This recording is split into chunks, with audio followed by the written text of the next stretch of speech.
एक विधायक जा रहा है, एक नहीं जा रहा है, एक ओरण का सपोर्ट कर रहा है, एक नहीं कर रहा है। क्या हो रहा है आपको पता ही है। ये राजनीति में हर आदमियों की अपनी अपनी पर्ची की सरकार है। उनको पर्ची आई हुई है कि ये जो बड़े पूंजीपति आ रहे हैं उनको कम दरों पर मुफ्त में ज़मीन दे। पता ही नहीं है। कल मंत्री बोल रहे हैं कि जनवरी के आसपास तक शायद नगर निकायों के चुनाव होंगे। पंचायती राज की कोई बात। बड़ा दुर्भाग्य है कि जितने भी ये सोलर प्लांट लग रहे हैं, मैं आपके माध्यम से सरकार को पूछना चाहता हूं कि कितना राजस्व राज्य सरकार को इसमें मिल रहा है। उनके सबके इन्वॉइसिंग तरीके से ऊपर का आदेश आता है, कलेक्टरों को मजबूर किया जाता है। उनको पता ही नहीं होता है, सीधे से आवंटन की प्रक्रिया होकर आवंटन आ रहा है।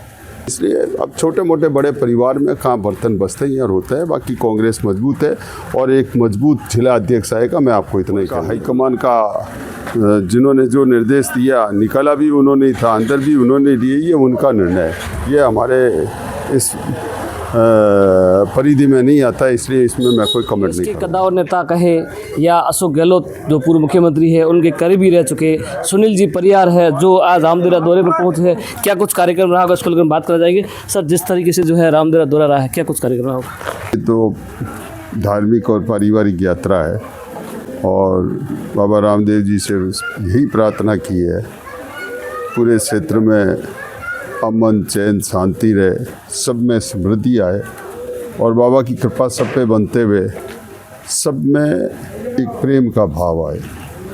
ये राम सा पीर है, इसमें सब समाहित हो जाता है। मैं इतना ही कहना चाहता हूँ। बिल्कुल, जिस तरीके से जो है भाजपा सरकार चल रही है वर्तमान में, तो इनके कार्यों को लेकर क्या कुछ कहोगे? कार्य चल रहे हैं क्या? नहीं, मैं ये कह रहा हूँ, आपने कहा कार्य चल रहे हैं क्या? कार्य तो सब स्थिर हुए हैं। जो पूर्ववर्ती सरकार थी कांग्रेस की, उन्होंने कार्य किए थे और उन्होंने तमाम प्रकार के विकास के कार्यों को न केवल आवंटित किए थे, बजट भी वो आवंटित किया था, वो भी कार्य पूरे नहीं कर पाए। दुर्भाग्य है हमारे प्रदेश का कि ये पर्ची की सरकार बैठी हुई है। इन्होंने अभी तक भी कार्य योजना बनाकर क्या कार्य करना है क्या नहीं करना है तय नहीं कर पाए। लोकतंत्र की हत्या हो रही है। पंचायती राज और नगर निकायों के चुनाव समयबद्ध तरीके से होना चाहिए। लोकतंत्र यही कहता है कि समय पर कार्य हो। अभी तक पता ही नहीं है। कल मंत्री बोल रहे हैं कि जनवरी के आसपास तक शायद नगर निकायों के चुनाव होंगे। पंचायती राज की कोई बात ही नहीं कर रहा है, जबकि संविधान में ये प्रावधान है कि 5 वर्ष के भीतर संवैधानिक व्यवस्थाएं तकलीफ में आई हुई है। सरपंचों को वहाँ पर प्रशासक बनाकर बीडीओ कार्य कर रहे हैं, न तो सरपंचों के पास अधिकार है। सबसे बड़ी बात मैं आपको निवेदन करके कहना चाहता हूँ कि सबसे बड़ी महत्वाकांक्षी योजना थी गाँव में विकास के, गाँव के लोगों को रोजगार की महात्मा गांधी नरेगा योजना। कहाँ चल रहा है काम? न तो उसमें बजट आवंटन है, जितना आवंटित बजट है उसका पैसा ही नहीं मिल रहा है। कहाँ विकास के कार्य हो रहे हैं? जैसलमेर की बात करें, जैसलमेर में लंबे समय से ओरण को लेकर धरना जारी है, जहां कंपनियां प्लेटें लगा रही है, कंपनियों की जो गेट पर ही धरना जारी है। क्या कुछ किस तरह से जो कंपनियों की सरकार है वो तय करी है? देखिए, मैंने आपको कहा पर्ची की सरकार है और पर्ची की सरकार है। उनको पर्ची आई हुई है कि ये जो बड़े पूंजीपति आ रहे हैं उनको कम दरों पर मुफ्त में ज़मीन दो, वो अपना कार्य करे। सबसे बड़ा दुर्भाग्य है कि जितने भी ये सोलर प्लांट लग रहे हैं, मैं आपके माध्यम से सरकार को पूछना चाहता हूँ कि कितना राजस्व राज्य सरकार को इसमें मिल रहा है।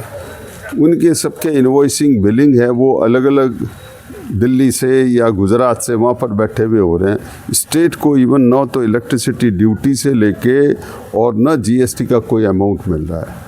ये प्रदेश का दुर्भाग्य है और बेशकीमती ज़मीन है। सबसे बात है ओरण है। आज ओरण जहाँ पर सबको ही पता है कि सुप्रीम कोर्ट ने ऑर्डर दिया है कि जो कैचमेंट एरिया है, कैचमेंट एरिया पे किसी भी प्रकार की कोई भी आवंटित नहीं किया जा सकता है। जहाँ पर फॉरेस्ट एरिया है, फॉरेस्ट में है तो फॉरेस्ट में भी बिना परमिशन कोई नहीं हो सकता। अंधाधुंध तरीके से ऊपर का आदेश आता है, कलेक्टरों को मजबूर किया जाता है। उनको पता ही नहीं होता है, सीधे से आवंटन की प्रक्रिया होकर आवंटन आ रहा है। ये लोकतंत्र की हत्या है।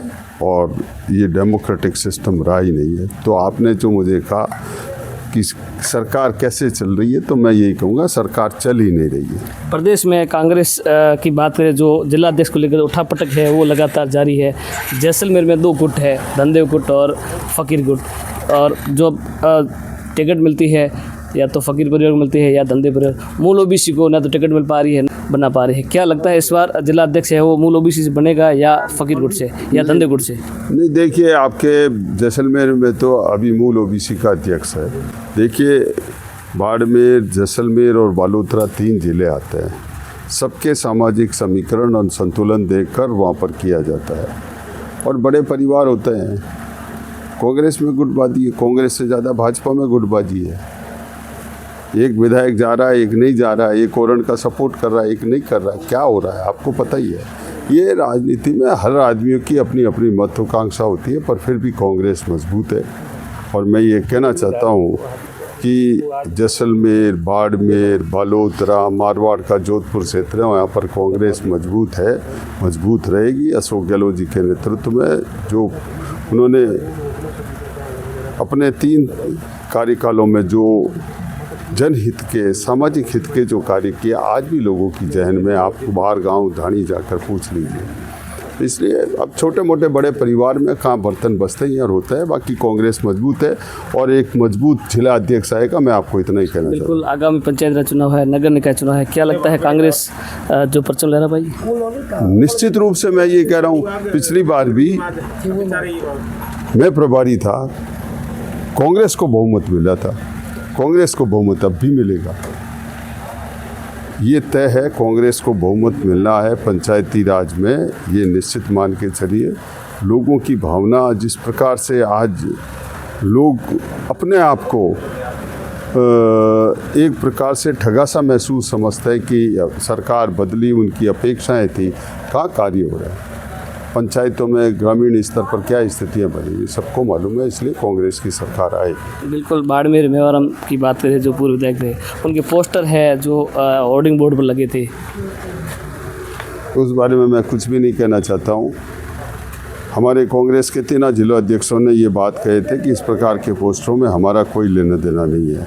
जिन लोगों ने किया है उनके खिलाफ कानूनी कार्रवाई होगी और कानून सबूत जो भी स्थितियाँ बनेगी, यही मैं कहना चाहता हूँ। बाकी ऊपर का हाईकमान का जिन्होंने जो निर्देश दिया, निकाला भी उन्होंने ही था, अंदर भी उन्होंने दिए, ये उनका निर्णय है। ये हमारे इस परिधि में नहीं आता है, इसलिए इसमें मैं कोई कमेंट नहीं करूँगा। बिल्कुल, आप थे सुनील जी परिहार, जो कांग्रेस के कद्दावर नेता है और अशोक गहलोत के जो है करीबी रह चुके हैं। आपने तो वीडियो के माध्यम से देखा होगा, जो तमाम जैसलमेर की बात करें या कांग्रेस पार्टी की बात करें या मेवारम की बात करें, जो इस वीडियो के माध्यम से आपको दर्शाया गया है। जुड़े रहिए द दस्तक के साथ। पुजारा परिहार, जैसलमेर।